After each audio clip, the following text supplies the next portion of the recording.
You're listening to this podcast, so I know you've got a curious mind. Here's a helpful fact you may not know yet. Drivers who switch and save with Progressive save over $900 on average. Pop over to Progressive.com, answer some questions, and you'll get a quick quote with discounts that are easy to come by. In fact, 99% of their auto customers earn at least one discount. Visit Progressive.com and see if you can enjoy a little cash back. Progressive Casualty Insurance Company and Affiliates. National average 12-month savings of $946 by new customers surveyed who saved with Progressive between June 2024 and May 2025. Potential savings will vary. AI is incredible. It can teach you how to fry an egg and even write a poem, pirate style. Yarr! But it knows nothing about your work. Slackbot is different. It doesn't just know the facts. It knows your schedule. It can turn a brainstorm into a brief. And it doesn't need to be taught. Because Slackbot isn't just another AI. It's AI that knows your work as well as you do. Visit slack.com/meet Slackbot to learn more.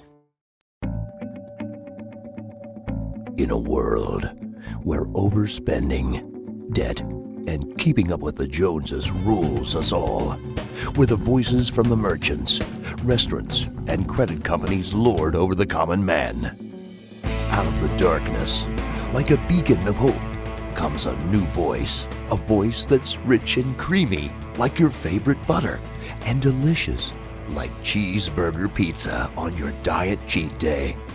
It's the Stacking Benjamin Show.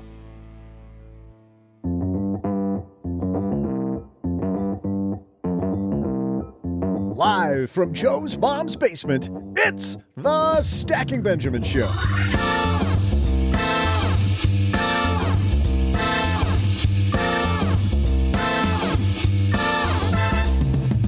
I'm Joe's mom's neighbor, Doug, and you might be broke, but did you ever think that your bank is broke too?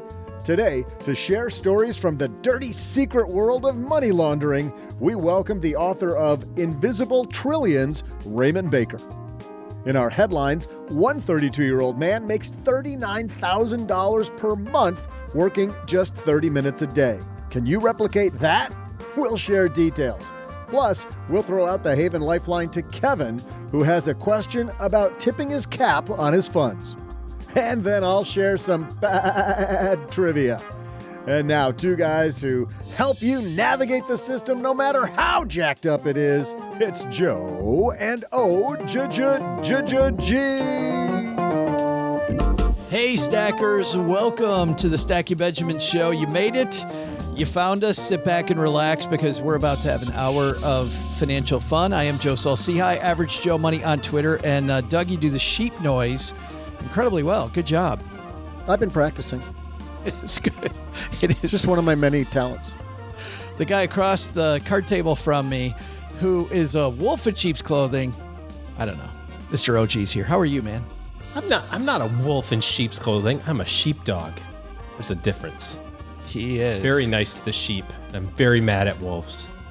Man, OG, not often do we do this. We are going to dive into the dirty underbelly of how money travels in secret. You've heard about these dummy corporations, people moving money to the Caymans, companies that are laundering cash, just all this stuff. Raymond Baker is a guy who his entire career has been involved in this industry and exposing it, shining a flashlight. And today we're going to take you on a little ride through the side of money that most of us don't experience, hope we never will, and don't want to end up in an orange jumpsuit.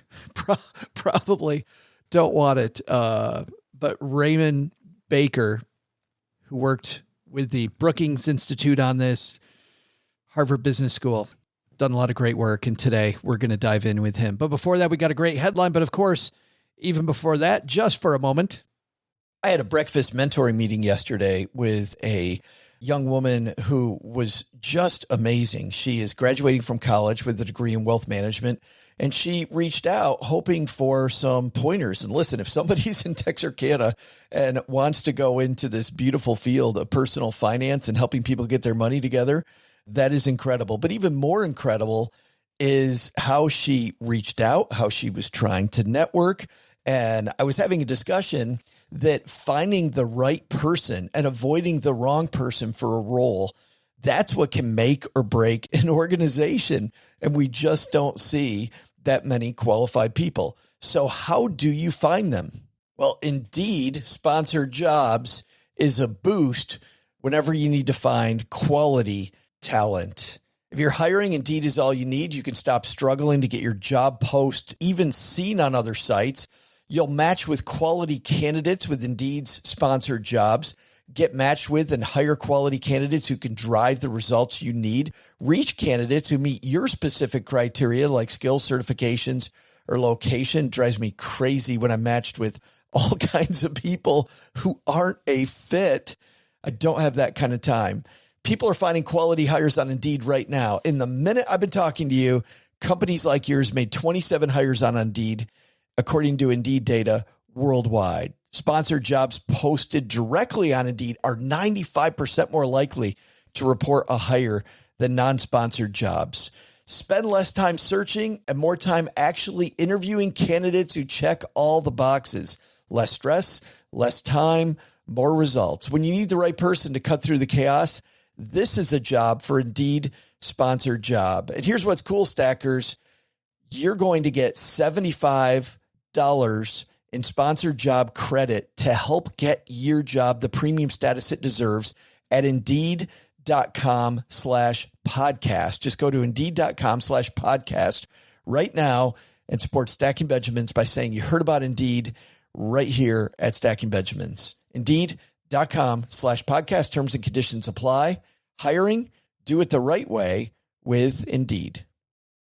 In business, there is no room for guesswork. Every shipment matters. Every deadline counts. And when you're trying to keep operations running smoothly, the last thing you need is uncertainty. That's why reliability is at the core of USPS Ground Advantage. From the moment your package is first scanned in, it moves through a secure nationwide network, aiding in a timely and accurate delivery. You get near real-time tracking so you can keep up with your shipments. And with affordable upfront pricing, there are no hidden fees or surprise surcharges to throw off your cost sheets. It all adds up to predictable deliveries you can depend on, because knowing your logistics are handled lets you focus on everything else, your customers, your team, and the future you're building. Visit USPS.com/Ground Advantage to start shipping with confidence. USPS Ground Advantage. We mean business. Raymond Baker upstairs talking to Mom. But first, could you make $39,000 a month as a side hustle? Heck yeah, sounds good to me. Not a bad deal. I can do it. Let's dive in. Hello, darlings. And now it's time for your favorite part of the show, our Stacking Benjamins headlines. Today's piece comes to us from the CNBC Make It blog. This is written by Megan Sawyer. 32-year-old brings in $39,000 a month, renting his 2 boats to strangers, and he only works 30 minutes a day. Let's do this. I like a good case study, so I want to dive into this case, OG, a little bit. Let me read the top of this. J.P. Mancini II has always been attracted to luxury. He just assumed the barrier of entry was too high. Then last January, he decided to rent out his $400,000 boat. Upon listing the 37-foot boat docked in Key West, Florida on a rental platform called Boat Setter, he booked 11 trips in a month. The next month, that number doubled. Sensing opportunity, the 32-year-old sales professional began listing his boat on other rental platforms like Get My Boat, and bought a second smaller boat for rentals in Hampton, Virginia, where he lives. Today, Mancini's 2 boats bring in an average of $38,800 in revenue per month, according to documents reviewed by CNBC Make It. That's off only 30 minutes of work per day spent managing bookings and making sure the boat's captains, who are hired and paid by individual renters, are maintaining his watercraft properly, Mancini says. Over the past year, Mancini says he took home $190,000 after expenses from his boats, about $100,000 shy of what he made at the peak of his full-time sales career, but with far fewer hours worked. Instead of using the money to pay down the $550,000 in loans he took out to buy the boats, Mancini says he plans to funnel it toward more watercraft purchases and other real estate opportunities. We're going to dive into his situation, but OG, let's be clear about this. What's the chance you think he really only works 30 minutes a day on this? Pretty low chance. It's like the Tim Ferriss 4-hour work week. That's really 44-hour work week. But I mean, it's probably some low number, right? But Sure. 30 minutes, that seems a little suspect.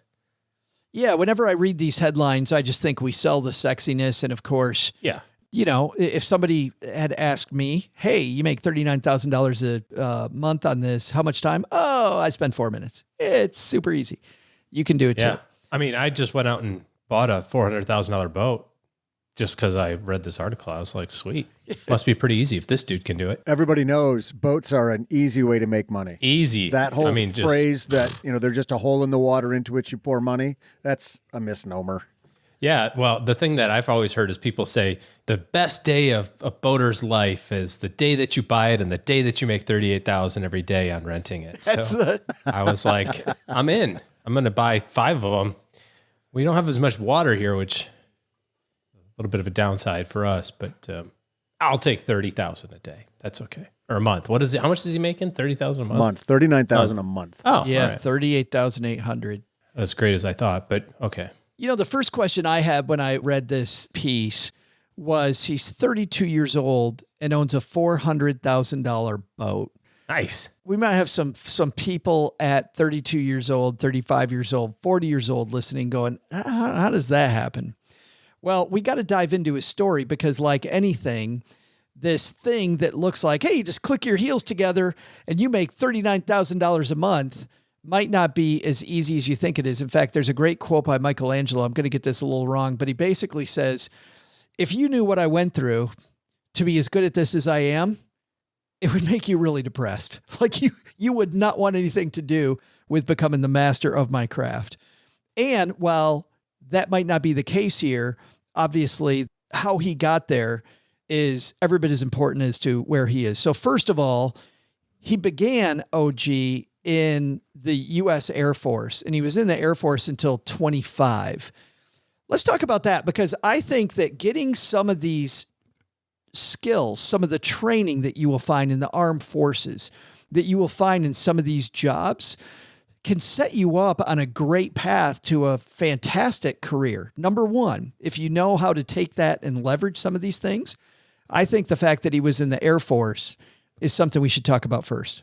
Well, especially if you're a career path, logistics or supply chain management, accounting, obviously, if you're in the military and your focus is machine gunning, it's different skill set, but even that's transferable from a tenacity standpoint and planning orientation. And, there's lots of other intangible characteristics of infantry folks too, but what a great learning opportunity or great learning area where you're surrounded by people that are your peers, literally, and entrusted with lots of responsibility early on. So I'm obviously a big advocate for the military. Yeah, a lot of lessons, I think, to be learned by decentralized leadership about having to make do with limited resources, do what you can with what you have, Right. Make it the best that you possibly can. Right now, we've got the enemy's right in front of us. We can't wait for other stuff. We got to get this moving. Like some of that training is amazing. And yet, a lot of people don't think about that training when they're first starting out. They don't think about what is my training progression to get to this point. Second piece here is, To be fair, when you're just starting out in the military, you're really focused on how do I not die right this minute at boot camp? Like, How do I not piss off my drill sergeant? There's really not a lot of like, this is advancing my career. I can't wait to be relied upon in the, in 4 years from now. I'm not even thinking about that as much as I'm thinking, oh, you know what? I would like to, and this has become the very popular beatdown, but I want this degree from a 4-year institution that's going to do nothing for me. I'm not going to think of it all as training. And don't get me wrong, I had a liberal arts education. I think it can be very important. I think it can create good communication skills and give you a wide base to work from. But there's a lot of people, OG, at age 18 that aren't thinking, you know what, I'm building skills. Almost all of them, I would say. I'm just thinking, this is just kind of what I want to do. Yeah. If you can focus that and get to 25 and you're out of the military, I think you've gained a lot if you can process that. So from there, he went into car sales in native Virginia. Again, I don't think of car sales as being the path to riches for a lot of people. It can be, But I don't think that's the path that they put on the resume, right? Go to 4-year college, get into a good college and a good curriculum. He's doing this a whole different way. But think about what you learn when you're selling. He climbed from the ranks of salesperson to general sales manager in 1.5 years. This is a guy, OG, that proved very quickly that he understood the art of selling, which frankly is a lot of the art of communication and of being able to not just fight objections and be sales in the slimiest sense, but sales in the, we all have to sell ourselves. This is a guy that early on learned how to sell himself very well. Problem solver, right? He solved problems. That's really what selling is just providing a solution. Yeah. Think about the negotiations on cars, selling whatever service or product you offer. I think that's invaluable. So he not only does these things, but he succeeds at them, earned some money, worked this career into a spot where he's making $290,000 a year, not taking the traditional path, OG, not taking the traditional path, making $290,000 a year, getting these skills together. And then he uses it to buy a $400,000 boat. And he doesn't do it. Now let's talk about this purchase. He's got $550,000 in loans on boats, OG. Sure hope his financial plan doesn't sink. Oh, wait. There it is.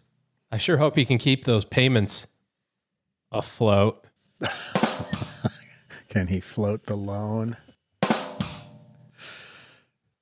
I think he lost his job. He'd be rowing upstream without a paddle. Okay, next. Joe, next segment, please. Yeah, Get please. us to the next segment. Please. Yes. At some point, OG, then he becomes a business owner. He takes those skills, he becomes a business owner, and he has to take a risk. We talked to Amy Porterfield on Monday. At some point, you got to jump off and you got to go, you know what? I'm going to become a business owner. I'm going to have to set up this thing. And definitely, if you're signing on $550,000 in boat loans, that's not without significant risk. Yeah, I mean, it could be some stormy seas ahead. Okay. I think we did that one in. I think there's quite a case study there on the headline versus the reality. Yeah. This is somebody that did a lot of things that the average person has not done, has succeeded at those things, and was able to catapult it to be able to work maybe 30 minutes a day, maybe longer, but with significant debt and also having built a business model ahead of time. You just don't click your heels together and all of a sudden you're on the front page of CNBC.com. Yeah. And my guess is that the 30 minutes is on this, right? Or the hour is on this. And then he spends another hour on another project and another hour on his, you know what I mean? Like, it's not that he's sitting around. Like, people who are successful don't often rest. It's kind of the next thing. And it says that in the article, doesn't it? Like, he's planning on using some of the profits to help it, add some rental properties to the mix. Doing the next thing. And I think it goes back to Michelangelo's quote that I paraphrased earlier. When you see like what he went through to get to this point and what's really going on, it's a little bit different story, but still congratulations. $39,000 capitalizing on that, designing a curriculum. I'll take it. Absolutely.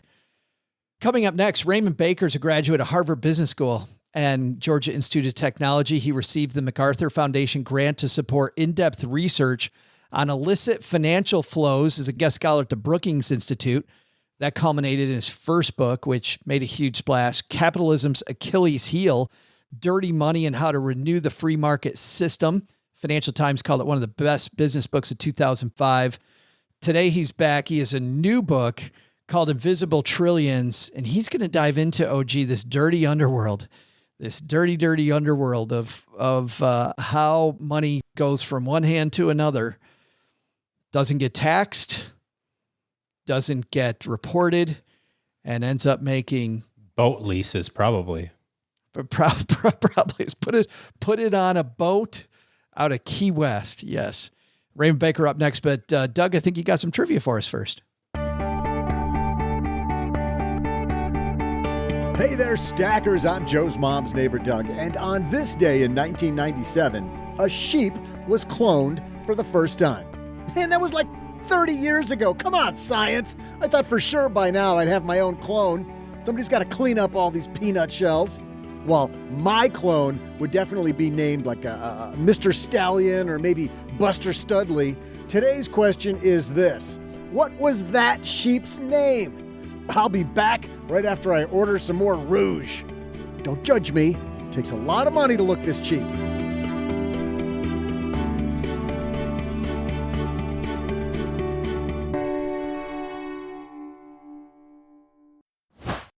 You're listening to this podcast, so I know you've got a curious mind. Here's a helpful fact you may not know yet. Drivers who switch and save with Progressive save over $900 on average. Pop over to Progressive.com, answer some questions, and you'll get a quick quote with discounts that are easy to come by. In fact, 99% of their auto customers earn at least one discount. Visit Progressive.com and see if you can enjoy a little cash back. Progressive Casualty Insurance Company and Affiliates. National average 12-month savings of $946 by new customers surveyed who saved with Progressive between June 2024 and May 2025. Potential savings will vary. You didn't start a business just to keep the lights on. You're here to sell more today than yesterday. You're here to win. Lucky for you, Shopify built the best converting checkout on the planet. Like the just one tapping, ridiculously fast acting, sky-high sales stacking, champion of checkouts. That's the good stuff right there. So if your business is in it to win it, win with Shopify. Start your free trial today at shopify.com/win.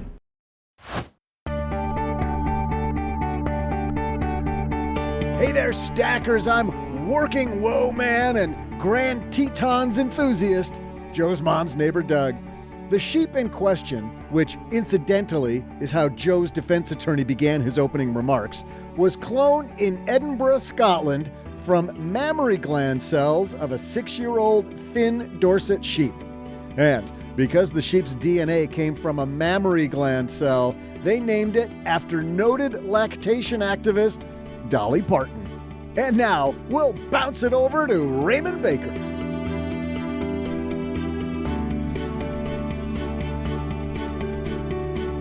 I'm so happy we have him here with us. Raymond Baker joins us. How are you, man? I'm doing great, and thank you for having me on. I appreciate it. Man, the hours you spent, the years you spent on research for this book, just reading it, it must have been it was clearly a labor of love. But tell me about the inspiration. Where did this mission start for you, Raymond? Well, I hate to go back all the way to the 1960s, so let me start in 2005 instead with the publication of my first book, Capitalism's Achilles Heel. After that was published, we set up Global Financial Integrity, and additional organizations were created, and we were all working on problems surrounding illicit financial flows.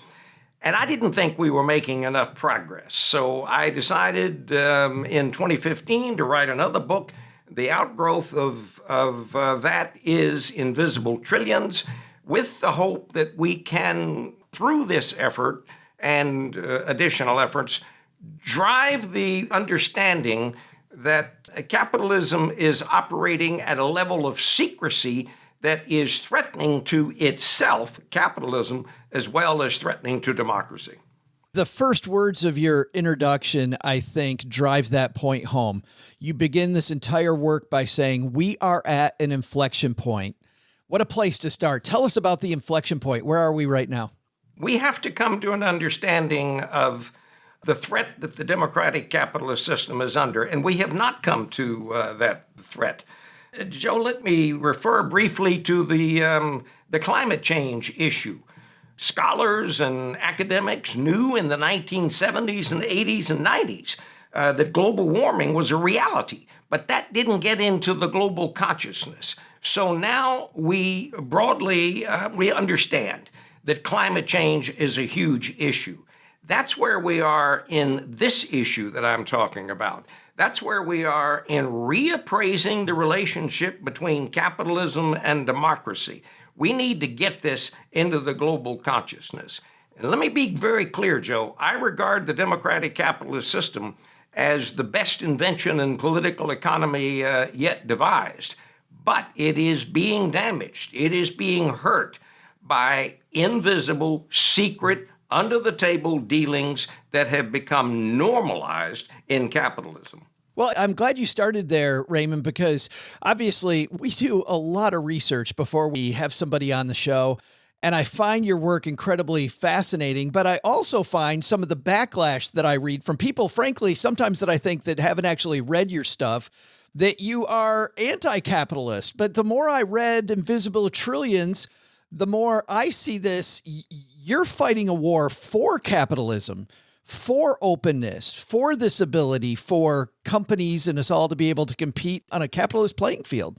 You're absolutely right. I went to Harvard Business School. I've been CEO of 7 companies in my career. I've done business all over the world.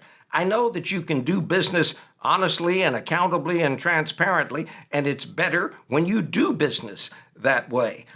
When I graduated from Harvard Business School in 1960, that was the end of a 15-year period post-World War II when, in my opinion, the capitalist system in America operated at the highest level of responsibility that it had ever operated at.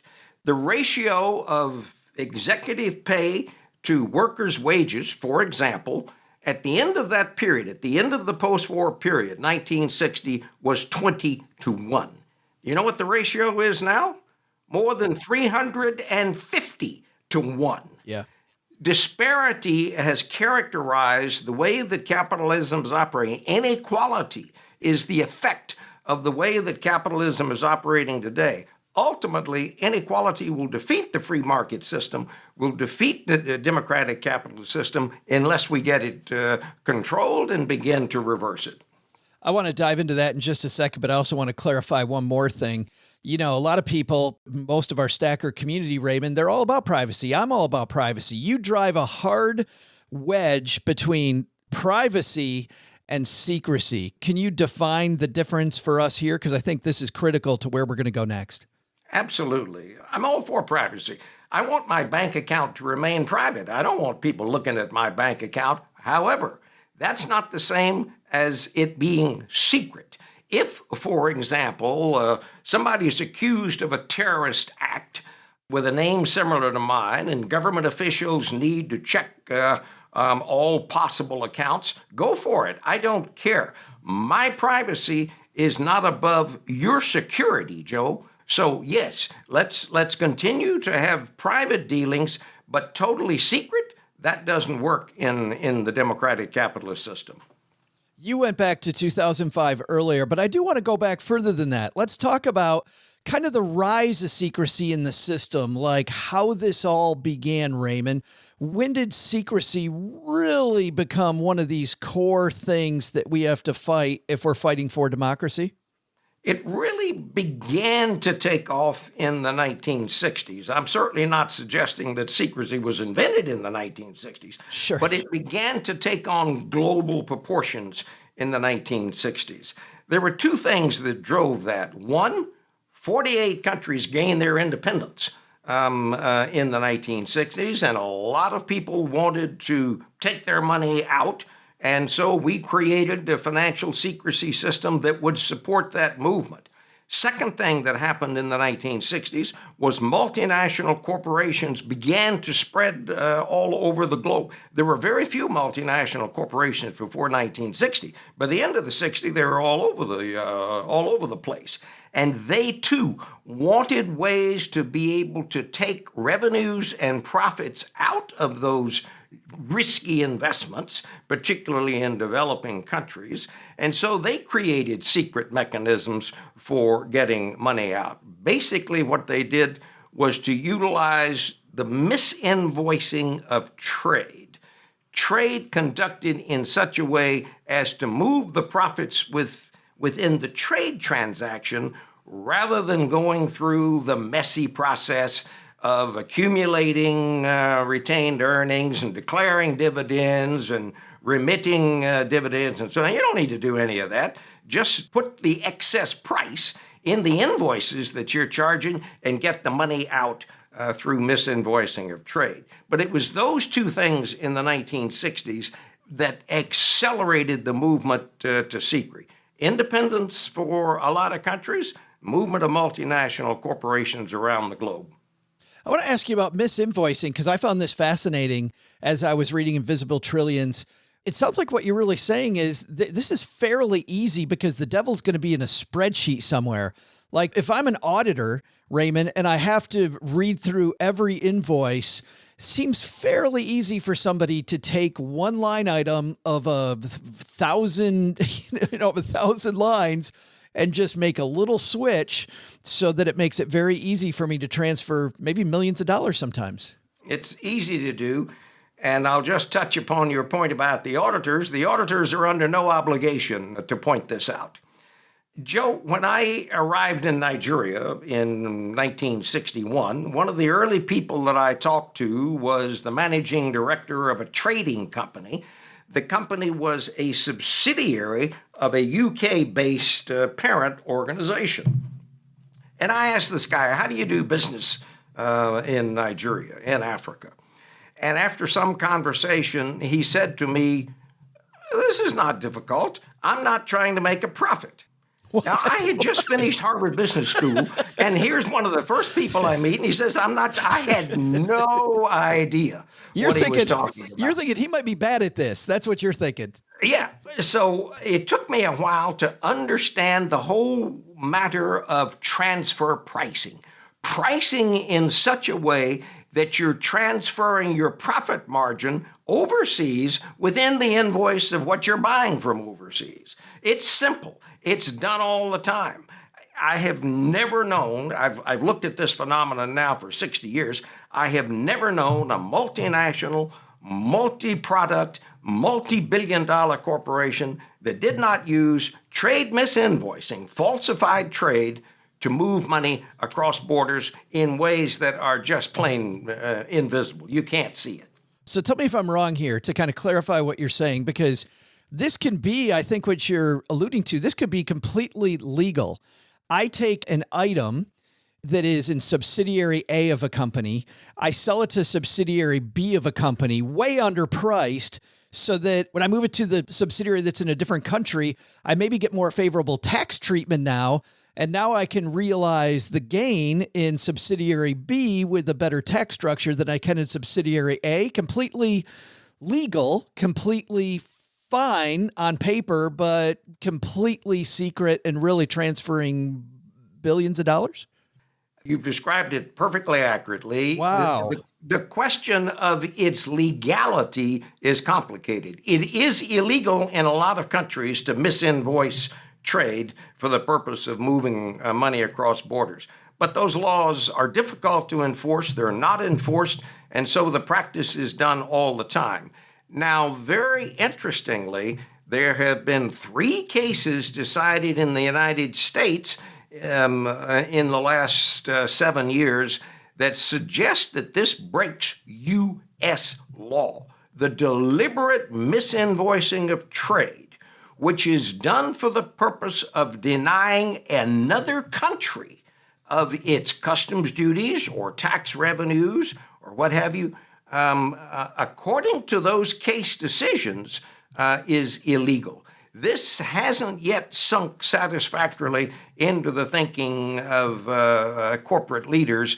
And so what I do in my book is I say, if you want to claim that this is legal, then give a 1-sentence letter to your employees that says that when you indulge in these activities, the chance that you may be committing a felony offense is 0. If you think this is legal, give that letter to your employees. There isn't a multinational that'll give that letter to their employees. They just won't do it. What does that mean? That means we've got an awful lot of people working in multinational corporations that very well maybe probably are committing offenses, but they're not being charged for it. You go through many of the devices that people use to move money secretly, dummy corporations, you've got fake trusts, you've got all kinds of different ways people move money, tax havens. When you were doing the research for Invisible Trillions, which ones were most fascinating to you? That were the way people will secretly move money from hand A to hand B? I segued into the Brookings Institution in 1997, and I did a research project I traveled to 23 countries and conducted 335 interviews. Joe, there are three components of illicit money that flow across borders: the corrupt component, the criminal component, and the commercial component. Corrupt, criminal, and commercial. I thought at that time that the corrupt component was the biggest. That is theft by government officials, taking money out of their treasuries and sending it abroad. I thought that was the biggest component.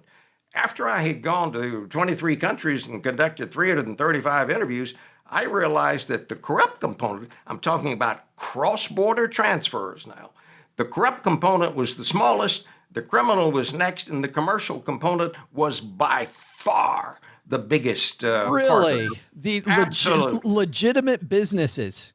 Absolutely. And it's because you can so easily use falsified trade to do anything you want to with your money, shifting it back and forth, evading taxes, converting it from soft currencies to hard currencies. You can do anything you want to. The commercial component is by far the biggest part of this problem.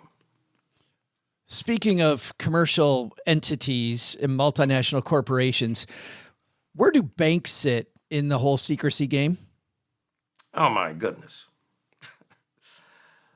When banks see what looks like dirty money, money that looks like it has been corrupt or criminal, it's from drug traders or what have you, they are supposed to file a report.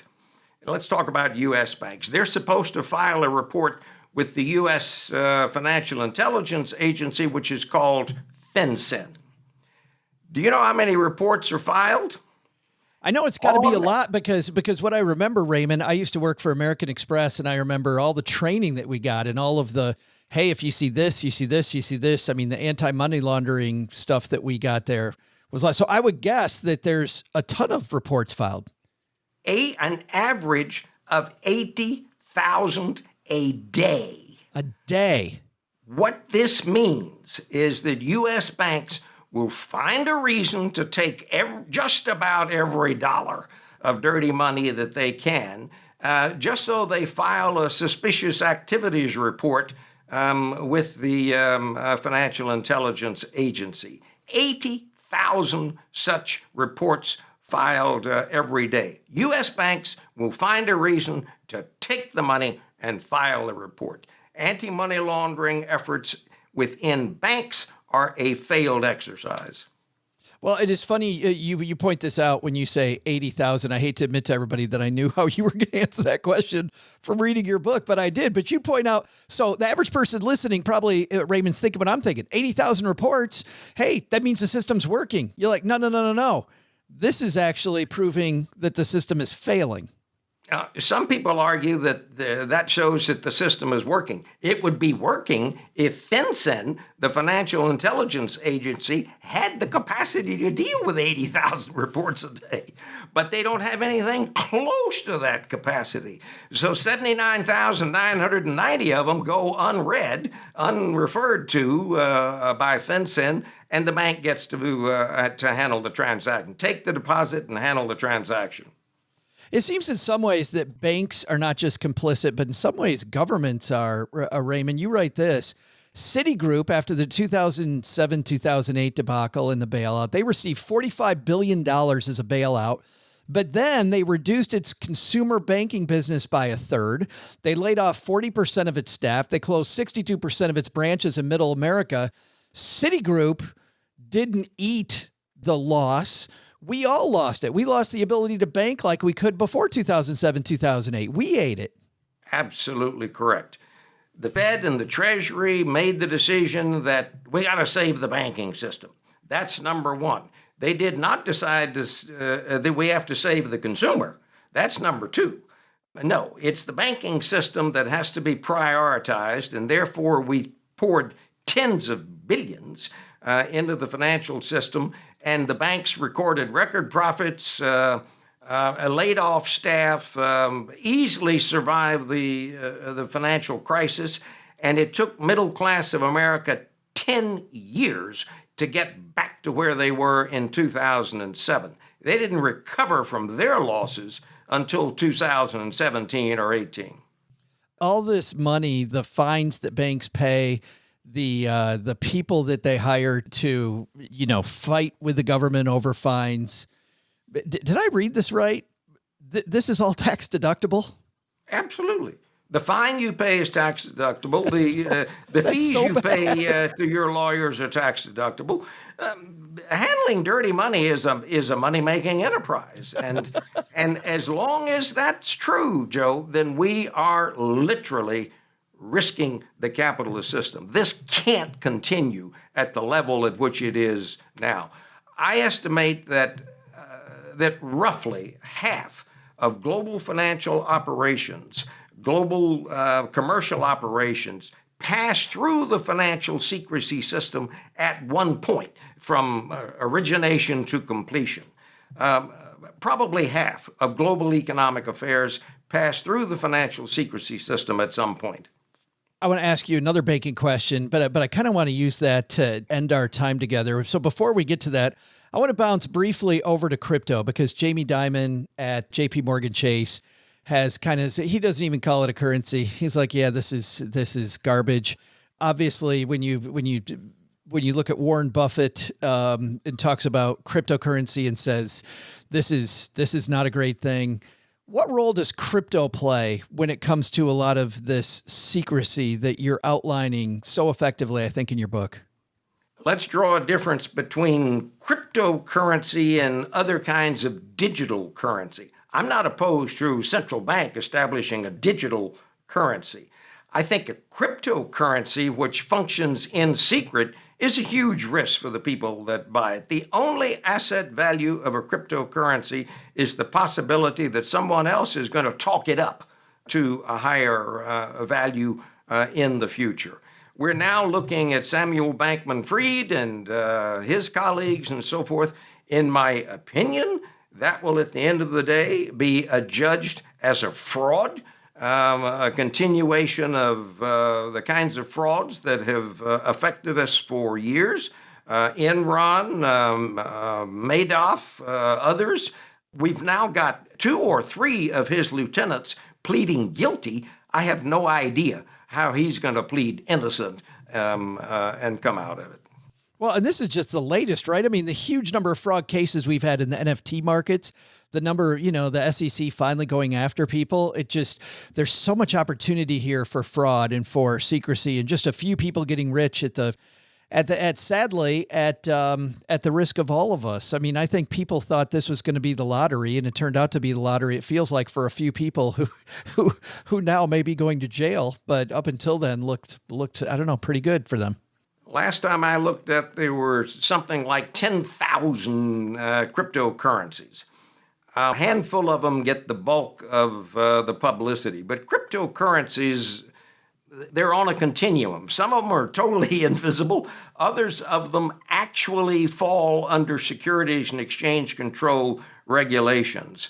But I don't see the wisdom of investing in an asset whose only value is somebody talking about how it's going to soar in value, and therefore it does, and you buy it. No, to me, it makes no sense. Digital currencies make a lot of sense. Crypto, to me, there's no there. Yeah, well, let's get back into banking then, but where the central banking system, not in the United States, but just around the world. You dive into one of our favorite topics, Raymond, Wells Fargo. Nothing I like better than talking smack about Wells Fargo after all they did to us. You dive into this, but you write this, not just about Wells Fargo, but about banks in general. You write, quote, "Banks should not be in the business of selling money. Their business should be about empowerment and progress for depositors and borrowers, conducted within a culture that builds trust and confidence steeped in the highest ethics." How do we get back to that? How do we get back there? Where do we go from here, Raymond? My father was an entrepreneur in Shreveport, Louisiana for 30 years. He had a reputation of being a completely honest and straightforward individual. The biggest bank in town came to him in his 50s and offered him the presidency of the bank. My father was the most honest individual I've ever known. I never saw my father try to maximize his profits on a transaction. He always wanted to come to a fair price in his transaction. Fair to him, fair to the other person. Everybody in the community trusted him. Everybody wanted to do business with him. Making him the president of the bank was a great thing.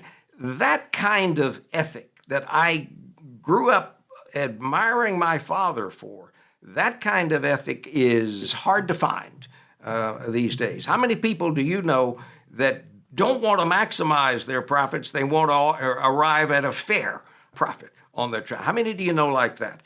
And I'm not suggesting that the answer to this is for us to all study morality more deeply. No, the answer to what I'm talking about is increased transparency and accountability in transactions. And I go all the way back to my father, who was as transparent and accountable, more so than anyone I've ever known. Well, I think this is a definite first step there, just shining a light on all of these ways that people are operating without us knowing. And the number of, the number of cases that you point out that are right in front of us, Raymond, right in front of us that we see as time goes by, just shows us that it's happening right underneath our noses. The book is called Invisible Trillions: How Financial Secrecy is Imperiling Capitalism and Democracy, and the Way to Renew Our Broken System. And I think it's available everywhere, correct? Yes. Raymond, thank you so much for this important work and for shining a light on the secrecy in our financial system. I really appreciate it. Thank you, Joe. Hey, this is Joe Crane, host of Veteran on the Move podcast. And when I'm not helping veterans transition to entrepreneurship, I'm stacking Benjamins. Big thanks to Raymond Baker. As we mentioned, OG, as Raymond said, not a lot really that we can do with that, but knowing that it's not just dummy corporations and money in the Caymans, but it's sometimes right under our nose. The fact that Wells Fargo is involved to some degree makes me feel good, because nothing we like better than busting on Wells Fargo. Nice. No? Too soon? Is it too soon? No. I don't know. Not too soon. Hey, let's throw out the Haven Lifeline and tackle some of life's most important questions. Our friends at Haven Life Insurance Agency, OG, they put what you value first. I'm still elbow deep in oh boy, Girl Scout cookies. Just had a sleeve for lunch. Serving size, as I like to call it. When I put it in my fitness pal, it's like, how many did you have? I'm like, I had one serving size. One serving. Just one little serving. 1,100 calories of Thin Mints later. I'm sure that when you did your life insurance physical, it was probably right after, and you just told them, oh, I just had one serving of cookies. That's all I had. This is a fasting blood test, right? Oh, great thing about Haven, though. Don't need blood tests. That's right. We're going to need a stool sample. Why does this stool smell like mint? And speaking of fasting, I ate those really fast, like super fast. Way fast. That's why Haven Life actually has made things so simple. They've streamlined the application. They've gotten rid of all those questions that, frankly, they don't need to ask. It's simple. It's online. You get instant coverage decision, affordable prices, and all policies issued by their parent company, Mass Mutual, which is more than a 160-year-old insurer. So you know they've been there before and they know what they're doing. StackingBenjamins.com/HavenLife. Get your life insurance done, people. Let's get it done. Today, you know what we're going to get done? We're going to get done throwing the lifeline out to Kevin. Say hi, Kevin. Hey, Joe, OG, and Doug. I've got a question for you all. I've been listening to the show since my freshman year of college. Now that I'm making some real money at 24, I want to know the best way to start building a retirement portfolio. I'm currently saving as aggressively as I can into my employer's Roth 401k. I invest equally into small cap, mid cap, large cap growth, and large cap value funds. Am I leaving potential gains on the table by doing so? Should I be pouring this tax advantage money into potentially higher returning assets, like small and mid cap funds, while they have the most time to grow? Or should I continue to evenly divide my capital across multiple equity styles to smooth out my ride? How best can I leverage my most valuable asset, time, in my Roth 401k? Thanks for your help, and I can't wait for the new podcast to drop. Hopefully on Tuesdays and Thursdays, so I can hear Doug's sweet, sweet voice 5 days a week. My man. How about that? Kevin, thank you so much. For people wondering what he's talking about, the new Stacking Deeds podcast debuts March 7th. with Alan Corey and Crystal Hammond and Mom's neighbor, Doug. And we're looking forward to that. It will be on Tuesdays. By the way, it's once a week on Tuesdays. And the first couple episodes you will hear here in the feed. So if you want to sample it, you won't have to go very far. But, OG, I think he's asking the right question. By the way, congratulations, Kevin. Asking these questions and being aggressive at an early age is going to pay us so many dividends later. So good for you on what sounds like a lot of good stuff early on. But, OG, what do you think? Should he be more aggressive than he is now? No, the only thing that came to mind when listening to the places where his money is going was there's not a lot of diversification benefits between small companies and mid-sized companies. They're very similar in terms of, their kind of ups and downs. So there's not a ton of value in having that split out. Really, the biggest thing that you can work on from, let's say 24 to 34 is dumping as much money in as you possibly can. Like figuring out a way to squeeze every little bit of extra money that you can possibly gather into your investment portfolio, because there's going to come a time, you think about kind of this, your working career, your lifespan of working, right now it's like, I just got out of college. I'm used to eating ramen noodles. And now these idiots are paying me $80,000 a year. Like I got all sorts of money. It's like crazy. I can save tons, but that changes to now I've married and I've got 3 kids and I have a mortgage and 2 car payments and my kid needs special braces and this other kid's in private school and I'm saving money for like, there's going to be other stuff going on, and then they're, and then they're gone, and then you make more money. You know what I mean? Like there's kind of this ebb and flow that happens, and realizing in your late 30s, as so many people do, like, oh crap, I should have saved more money when I was in my 20s and 30s, because now I'm hitting this high cost of living time where I'm traveling more, I'm just, whatever is like eating up more money. It's going to be hard to kind of jerk the wheel in that direction at that time. So the asset allocation matters a little bit, but not a ton until you have boatloads of cash in there. And just having it all invested in stock is good. You might have some international there. I didn't hear international in this. There was no international. That's what I was thinking too. So there's probably some opportunity there, but all stock, that's great. Maybe some international, that might be better. But the biggest thing is, if you're saving $5,000 a year, try to save $5,500. If you're saving $20,000, try to save $25,000. So if he said he's allocating equally between, I think, large, mid, and small, where should he borrow from? When I say borrow, but like which one should he reduce of those 3 to add into international? I can help with that one because he's actually, Doug, 50% large, because he's got large company growth and large company value and mid-size and small. So, and he said each one of those is a quarter. So I would borrow from that large company, and also, well, maybe even the mid, OG, because of the fact that he, like you said, not a lot of diversification between large and mid. Yeah. I mean, if you're just looking across the globe from a GDP standpoint, you would have about 55% of your money in the United States and 45% outside of the United States. That's pretty aggressive weighting from a U.S. to non-U.S. mix. Most people, I'd say, is like 75-25 U.S., 70-30 U.S., and then you can do those same diversifiers inside of those sections, big and small, like you're doing. Whatever suits your needs or floats your boat. Get it? But back to the boat again. We're back on the boat already. Yep. Back there, just staying focused. Hey, I don't think there's anything wrong with, I certainly don't want him to do what the guy did on Monday's headline where he was putting everything in this weird oil ETF. But OG, I don't think that having a bias toward more volatility in a responsible way with the diversified index, to your point, it's not going to make a big difference either way. So why not? If he's comfortable with a more aggressive portfolio, I truly don't see the downside at this point to more toward small companies and less into large companies. The only problem is that you have to recognize what the other end of the stick is, because if we know that small companies tend to do better than big companies over long periods of time, and you say, well, I'm just going to automatically take that. Yeah, I'll take that higher return. And that's fine, except you have to recognize what that comes with. It comes with every so often a minus 65. And so the only issue with going, I've got all the time in the universe and I'll just be super aggressive, is that super aggressive means you're going to have $100,000 And then in a year, you'll have 35, and you're not going to change it ever. Because somewhere on that journey, most people between 135, going from 100,000 down to 35,000, somewhere in there go, yeah, I guess I screwed this up.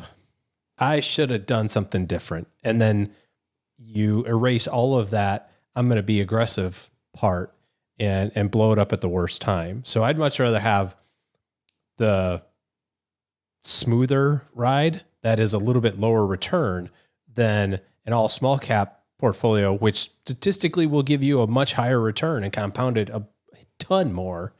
But with that, you have to be okay with watching your $1 million portfolio turn into 350,000 and then just go, yeah, just another day, just hang out, just let it ride and wait for that compounding to take effect again. And I just don't think that most people would do that. How was your day today?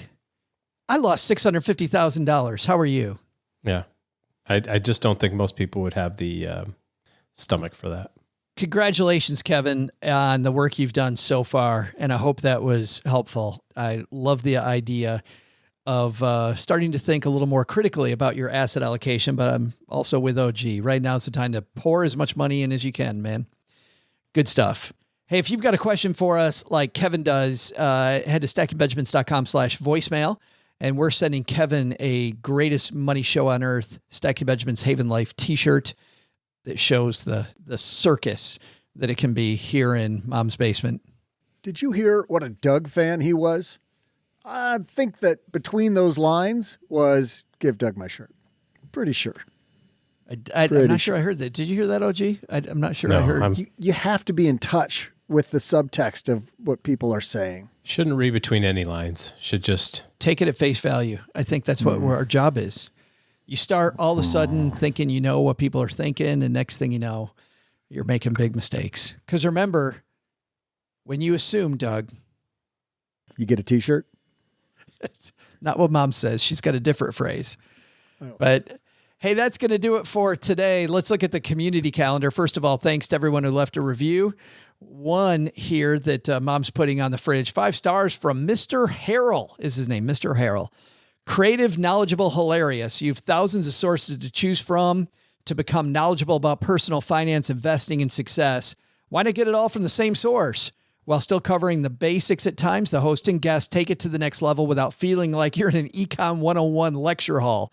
If you're ready to move beyond debt bad, investing good, SB is a solid choice. Sarcasm, seriousness, and stellar guests make it fun to become financially literate instead of a chore. Wow. Thanks for that, Mr. Harrell. And Mom is bragging about you to the Bridge Club. Also, thanks to those of you loving on our Super Bowl episodes between the top 5 ways to win a couple weeks ago to win your money championship. OG, you and I went through that, and we got so many great emails about that show and about Friday's show with marketing PR expert Jason Harris on our roundtable on Friday. It was humbling, the number of people that mentioned those two. And if you'd missed those, I think those are good ones to go back and really pick up some great skills, either on personal branding on Friday or on the specific money basics that you need to practice to get where you want to go. Coming up on the calendar tomorrow at noon, Robert Farrington's on our Fireside app and YouTube. 12,000 people, by the way, guys, following us on Fireside now. If you're one of those people, happy to bringing you these special events.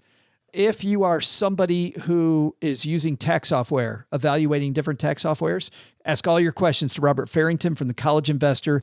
Every year they dive deep into them. And not only do they write a great piece on it, they also studied them in detail and can go in depth on the positives and negatives of what's good, bad, and ugly when it comes to your tax prep software. Then at 5 p.m., Andrea Warrock is going to join me on parenting and money. If you're a parent, you don't want to miss Andrea. She's both a consumer finance expert and appears often on the morning shows with helpful tips. She's a mom of 2 young children and talks about juggling good money advice and being a parent. So 5 p.m. Eastern over on Instagram, 2 p.m. Pacific. So big day tomorrow, guys. But if you're not here for Instagram lives, for YouTubes, you're concerned about the market, this chatter, recession, no recession. I was watching that on a video just the other day. So what's actually going on here with this thing? You're hearing something different all the time. Well, OG and his team have put together a free guide that shares 8 moves to make in a down market. This guide will help you plan more and panic less no matter what the market does. So head over to StackyBenjamins.com/guide. That's StackyBenjamins.com/guide. And you'll get this helpful free guide from OG. All right. I think that's it. Doug, man, you got it from here. The question of the day is, what should we have learned today? Well, Joe, first, take some advice from Raymond Baker. Looking for straightforward money? Keep it simple and you won't end up in an orange jumpsuit. Second, can you make $39,000 a month working 30 minutes a day? Probably not, but you can work on building your skill set to drastically improve your income. But the big lesson? Listen, Joe, I know you thought the sheep was a different Dolly. Still against the law. Thanks to Raymond Baker for joining us today. You can find out more about his work at raymondwbaker.com. You'll also find a link to his book, Invisible Trillions, on our show notes page at stackingbenjamins.com. This show is the property of SB Podcasts, LLC, copyright 2023, and is created by Joe Salcihai. Our producer is Karen Repine. The show is written by the brilliant Paulette Perhatch with help from me, Joe, and Doc G from the Earn and Invest podcast. You can hire Paulette as your very own writing coach. With her program, Your Personal Editor, you get 10 sessions one-on-one with Paulette to add power to your words. More information at yourpersonaleditor.com. Kevin Bailey helps us take a deeper dive into all the topics covered on each episode in our newsletter called The 201. You'll find the 411 on all things money at The 201. Just go to stackingbenjamins.com/201. Tina Eichenberg makes the video version of this show. Once we bottle up all this goodness, we ship it to our engineer, the amazing Steve Stewart. Steve helps the rest of our team sound nearly as good as I do right now. Want to chat with friends about the show later? Mom's friend Gertrude is our social media coordinator and the room mother in our Facebook group called The Basement. So say hello when you see us posting online. To join all the basement fun with other stackers, type stackingbenjamins.com/basement. I'm Joe's mom's neighbor, Doug, and we'll see you next time back here at the Stacking Benjamin Show. Not only should you not take advice from these nerds, don't take advice from people you don't know. This show is for entertainment purposes only. Before making any financial decisions, speak with a real financial advisor.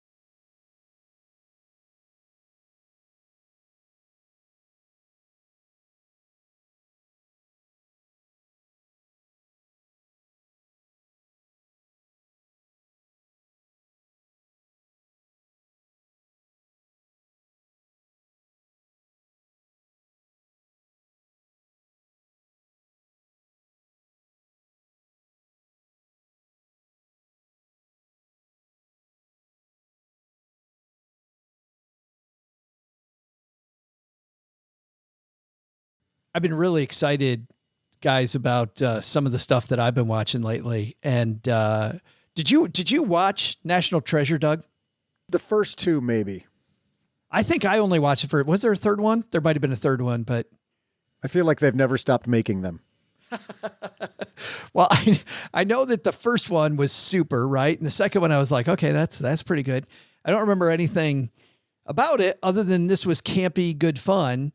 So liking that kind of stuff. And I really liked, one of my favorite movies this year was Bullet Train, which really surprised me because it's not my kind of movie. Like nothing about that movie looked interesting. And Cheryl and Autumn wanted to go see it. So we went and saw it. What a well-written, tight, action-packed. Have you seen Bullet Train? No, and what's weird about that is when it came out, the first 3 or 4 reviews, I kept showing up in my feed like reviews from movie critics, and they couldn't have been more negative about that movie. Like, worst movie ever made. Can't believe anybody funded this thing. They were so negative. And then all of a sudden, people started watching it, and it's the greatest movie ever. I know. I have yet to meet a person I know that watched it that wasn't like, I've had 3 people come up to me since the beginning of the year that, and I know exactly who they are. We're like, hey, you always talk about movies on your show. Have you seen Bullet Train? Because I just watched Bullet Train. I'm like, yeah, I saw Bullet Train. It is super. Well, anyway, once again, campy fun. So imagine my surprise when I saw Disney Plus was going to be doing a series about National Treasure. So this is a clip of the newish Disney series, National Treasure: Edge of History. This holds a clue to a treasure of utmost importance. I thought about destroying it 1,000,000 times. Look at these symbols. In order to prevent it falling into the wrong hands. The daughters of the plumed serpent were here. So we're talking like an honest-to-God treasure map. Yeah. Where did you get that necklace? It was my dad's. He died when I was a baby. What is it? That's the symbol on your necklace. I know. What if I told you everything you know about your dad is a lie? Leads to an important Imagine just being a girl in her early to mid 20s who thinks that her parents are both dead. Her mom died of cancer a year ago. Always told her that her dad was a loser, reprobate, horrible person. And turns out her dad was an international treasure hunter. And as that voice you heard saying, what if I told you everything you think you know about your dad is a lie, ends up actually being true. The guy who's speaking, by the way, was the original FBI agent from the original show. He was the guy that was actually chasing Nicolas Cage the entire time. And now he's the guy who's launching this search for the new treasure that the daughter gets involved in. The only person besides him from the original show, the guy that played Riley, who was kind of like the comedic sidekick guy, he's in the show a little bit. Nicolas Cage isn't in it. The woman that was on the show, not in it. Was that Renee Russo who was in the original one? No idea. If only I had a way to look that up. If only I could look up and see who was in the original one. But it doesn't matter because the name that you will know from this show is Catherine Zeta-Jones. Catherine Zeta-Jones is also a treasure hunter. She's prominent in this. You see her over and over again throughout the show. If you remember the old days of National Treasure, where you take your brain, you put it on hold, and you just get this fantastic romp through history. In this case, it's Mayan and Incan and Aztec history, and you walk through it, but in a series that's 8 episodes long. This has been a lot of fun. I'm on episode 7, and I have thoroughly enjoyed this ride. It is not smart TV. It is not at all something that's going to win any Mensa awards or isn't even going to win an Emmy. But man, just family fun on Disney Plus. I thought Disney Plus did a great job of this. Catherine Zeta-Jones is fantastic in it. I've enjoyed it. By the way, the woman in the original is Diane Kruger. And Diane Kruger, yes. Yeah, she was in one of my favorite movies of all time, Inglourious Bastards. Yes, fantastic. Yeah, National Treasure: Edge of History, Doug, is not going to go down as one of my favorites in history. But for people that like just a smart show that I think you can largely watch with your family, I think, kids over 9-10 years old, like it's perfect for Disney Plus. This is what you think of when you think of Disney Plus. National Treasure.